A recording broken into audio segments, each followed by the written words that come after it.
Welcome back. Today we are going to be flying out the Mirage IIIE, and you have seen this plane before on the channel, but back then I had a little bit of a different opinion on it, and that's mainly because, well, the flight performance didn't really change all that much. However, with the introduction of all aspect missiles and just the effectiveness of flares in general, this thing has become a little bit better in the current meta. It also helps a lot that at 10.3 the up tiers and the matchmaker in itself is also pretty forgiving, and all in all you'll find yourself fighting your own BR down tiers, and when you do get up tiered it's mostly only up to about 10.7, which is still completely manageable.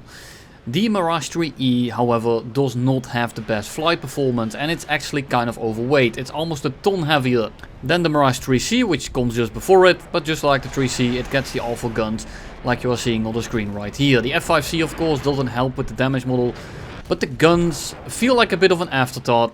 And the main ornament are going to be the two magics and of course the 530 in the center line. You can see the 530 IR version right here has pretty good range, it's decently slow, and it kind of starts to dogfight people because it is so slow. I prefer that one, but the radar variant that I'm going to be using throughout this video is still pretty decent. You have to fire it at a little bit of a sweet spot. At too close of a range it's going to be full of fuel, it's going to be too heavy, and it's not going to be pulling anything. And if you shoot it too far away, the enemy will just dodge it outright. So it's kind of hard to use in a certain way. It's still a radar missile. At the end of the day, it's not really rocket science. Maybe we can call it missile science. Hey, infinitely easier to understand, especially after the radar guide. Bit of a shameless plug, but if you are still struggling with your radar controls, with how to use it, how it works, and maybe you just want a little bit of a refresher, we just made a video on that last week, so feel free to check it out. But let's go back to the Mirage IIIE. We have an SMT on a 6 and he is going to be catching us. So really I'm just going to try to keep my speed until he gets close enough, and then I will start using the fact that the Delta is a flying air brake. The issue is the SMT also is a flying air brake. So if I notice that he starts slowing down before I do, I would have aborted and tried to run away. The thing with the Delta fights is, once one of them gets position on you and one of them starts riding your 6, the fight is basically over. There's no real way of reversing, no real way to get your speed back up. Once you are both going below like 800-ish, the one that's on the other will most likely win. This is of course not a given. It can of course be messed up, and you can of course win depending on the vehicles. But very often you will see that once you start treading into the low speed portion of the fight, if you have enough position, you will just win. And this goes for most of these supersonics that are in the game. There are of course exceptions. It doesn't always mean that you will simply win. But something like the Mirage IIIE, which is pretty heavy and doesn't have the most amount of engine power, your sustained turn rate is kind of doo-doo. And that means that if you fight something like an F5E, something like an F8E, or basically anything that has pretty decent retention, you're not gonna have a great time in a dogfight. You basically need to wrap it up in the first or second loop, and if you then try to stick it and he sticks it with you, three things will happen. You will either lose the dogfight if he has any semblance of a clue what he is doing, or he will reverse his turn into you, and because you're going much slower you will just get a shot and kill him. Or most likely the fight is going to last so long because you can't really kill him, but he's also making mistakes, but not enough to really capitalize on. Now the fight just takes so damn long that you are gonna be third partied. So all in all, 95% of the time you do not want to start dogfighting people, especially at the start of the game. It's very risky versus most of your enemies. Right here we have an F5C. We zoom past him. He has not that much energy, but even when he doesn't have that much energy, it's still a risk to turn up and energy trap him, because he will not lose his speed as quickly as we do. So we need to make these very big turns. We need to make sure that we don't bleed too much until we get into the position to do so. Right now I'm directly on top of the F5. He did a full 360-degree turn basically. And now he's going pretty slow. That's also Mirage coming in from the side. So now I actually have the ability to energy trap him, because we are being helped by someone versus someone that already didn't have that much energy to begin with. So we can just kind of go vertical, do a very wide turn, then break off a little bit to desynchronize our loops. And then when he starts dodging the second guy, or the third guy in this sense, we just instantly get the 6. And at this kind of speed, he's not gonna have much of a chance. So all in all, this thing is decently maneuverable, as you will see in this fight right here, but it mostly comes down to the fact that you bleed a lot of speed, making it so that enemies either overshoot or that you just cut inside of the loop because you are much slower. And if you want to understand how that works, I have a guide on defensive flying where I explain basically everything that I'm talking about right here. So the F4F overshoots, the lightning starts flying away, so we are going to be cutting back in.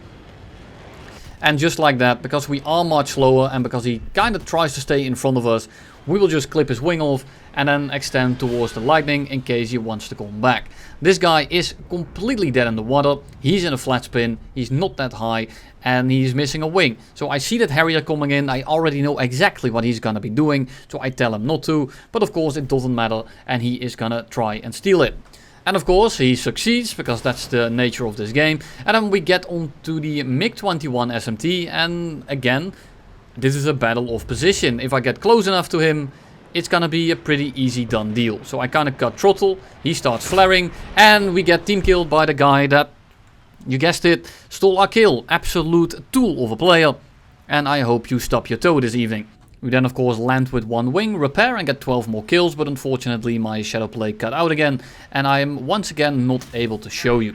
We then go into the next match and we're just gonna play it like I mostly do. I go straight in, I use my speed, especially in these down tiers, and I just try to kind of disrupt the enemy, try to get as much of an impact as quickly as I can, and I keep losing these games because A-10s simply kill all the ground units, so I'm gonna actually try to fly in and shoot some of them down. Missile 1, crit the second one. He looks like he is not gonna be doing much anymore, and we are just gonna continue straight out. Enemy team looking kind of sus. They have ejected essentially my entire team and it's not looking too hot. There's a lot of enemies left, there's not too much of my team, so we just have to kind of see if we can kill them one by one. F4C coming in, he's gonna be outrunning us, so I'm kind of forced to take a fight right now because I don't want to deal with this guy in the long run.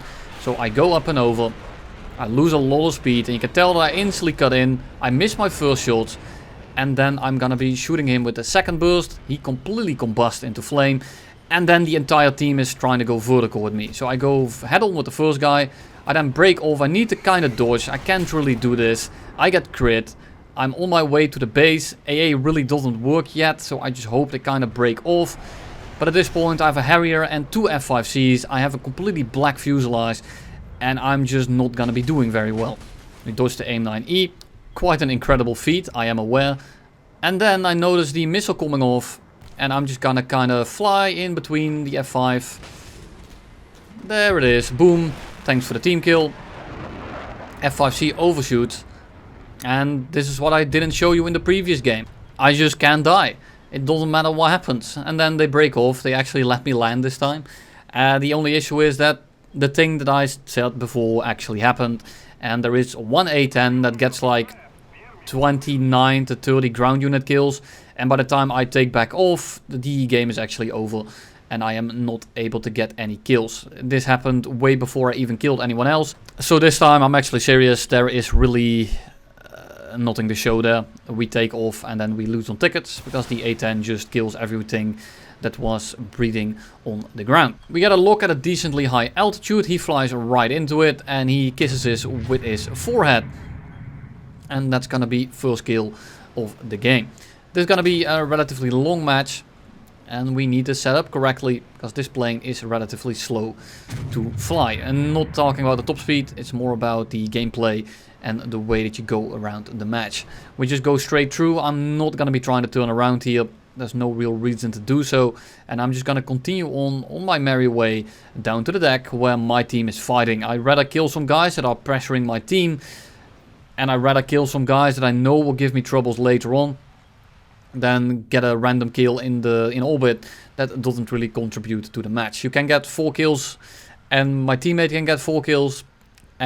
His kills can be more important than mine. So kills don't always convey the whole story. Unless it's of course a 1v7 and you kill all 7 of them. But how often does that actually happen? At least on camera. Because off camera it happens all the time of course. So we dive onto the MiG-21 here. I know I had a feeling it was in range. He is just outrange and he kind of turned out. And I noticed that It's gonna take me forever to catch this guy. And I need to go back to the main brunt of the game. I notice that this guy doesn't have any flares. So a bit of contemplating. I'm just gonna shoot it off. And I'm just gonna break off. If that missile doesn't hit, so be it. I don't want to waste my time by chasing him the entire match. And let my team suffer in the middle of the match. If this was closer, if I was able to kill him in a more timely fashion, I would have kept my missiles, but I just wanted to get him out of the match as quickly as I could, because I was on the 6 already anyway.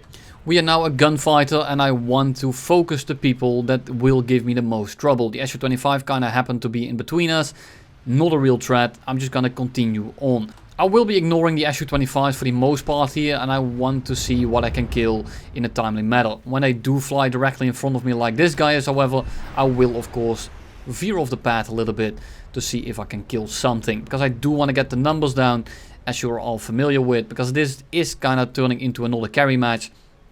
The issue is that this MiG-21 is coming straight at us, and I want to pull him into the vertical as quickly as I can, so that the other two guys will not go for me. The Harrier is breaking off and the Su-25 is basically too far away. And for now I'm just trying to make this MiG-21 pull as vertical as he can, while also making him maneuver a little bit. And I'm trying to accomplish this by turning in incremental ways, so that I don't bleed too much speed and he starts bleeding speed by going straight vertical. The issue is, this is a MiG-21S. He has radar missiles, and I'm really not feeling stalling out directly on top of him with a radar missile. And that's why I keep chaffing prematurely, because I don't want that missile to leave the rail. It's not the best missile, it doesn't pull that hard, but it's not a risk that I'm willing to take. But this kind of compromises our stall fight here. Yes, I'm in a good position. Yes, I would be able to stall directly on top of him, shoot him down instantly. The issue is I have to worry about that radar missile, and it's kind of tripping me up. I also kind of made a mistake here. I didn't calculate the fact that this plane is a bit heavier than the 3C. If this was the 3C, I probably would have made the stall fight there. I probably would have made the shot even, because an extra metric ton does affect your flight performance a tremendous amount. We are now stuck in this bit of a rate fight-ish. We are also kind of dropping altitude a little bit to pick up some speed, because I'm not going to be winning it if I actually keep it completely horizontal. I need to pick up some speed, but I also don't want to waste my altitude advantage, because that's extremely important in a fight like this when you are fighting a delta in another delta. I notice that I'm going to be losing it. I am not really going to be feeling this. If I go vertical now, he will just pitch up into me and shoot me down. So for now, I am just going to be breaking off. I am not sure if this guy has any missiles left. I don't know if he's simply bluffing by constantly locking me up. But I'm not going to be taking the risk, because I only have 4 minutes of fuel. There's only 3 enemies in the enemy team, and the other 2 are Su-25s. They are across the map, so I should have the time here to work this out. The issue is that the MiG-21S is extremely light. It has a pretty strong engine, and it's essentially this plane, but actually good, just without the good missiles. And I'm just not feeling this fight anymore, and I'm gonna switch it up. This what I'm doing right here is not preferred. If this was a player that I would know is good, I wouldn't have even attempted this, because it wouldn't have gotten me anywhere. It's a premium MiG-21. I'm gonna take the risk by slowing down a lot, and I will be able to turn inside of him, despite the fact that he has a better turn rate than us. And as I said at the start of the game, or start of the video, they will do one of 3 things. And this time he will panic because I am within his loop, because I am slower, and he decides to turn directly back in our guns. I then rip my wings off trying to fight the Su-25. Little bit ironic, but I didn't die, I promise.